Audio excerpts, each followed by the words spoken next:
קבוצה של צעירים מכל רחבי ישראל, בהם יש ערבי, מוסלמי, יש בחורה שמגיעה מהעדה הדרוזית, יש צעירים עולים מארצות הברית וקוסטה ריקה, בכלל צעירים מהמרכז, מאזור יהודה ושומרון, כולם מגיעים לכאן ליישוב עופרה על מנת לדבריהם לגשר על הפערים, לעשות מסע מעמיק לתוך החברה הישראלית, והתגובות בהחלט מרשימות.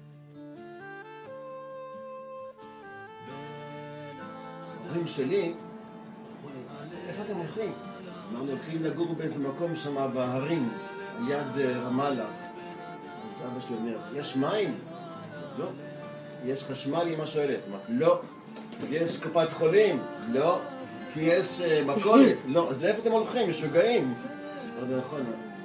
אז למה אתם הולכים שם? אני רוצה להיות חלוץ. לאבא, אתה היית חלוץ שהיית צעיר, נכון? גם אני רוצה להיות חלוץ. רוצים שיהיה מפגש אמיתי, מוכר,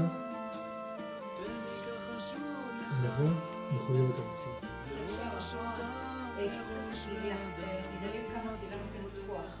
הלבד הזה לא טוב, אבל עדיין הביחד צריך לבוא ממקום שכל אחד יש לו את הערך של עצמו. זה מה שאנחנו מנסים לעשות בפועל מאוד.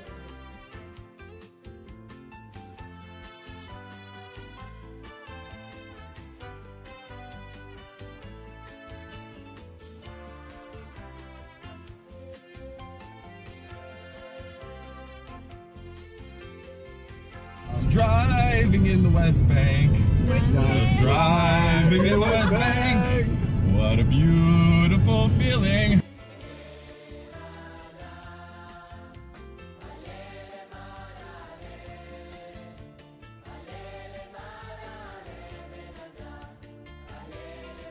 הדרך היחידה להכיר באמת ולעודד סובלנות להוביל את המציאות הישראלית למקום יותר בטוח היא דרך חברות.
בית בובאי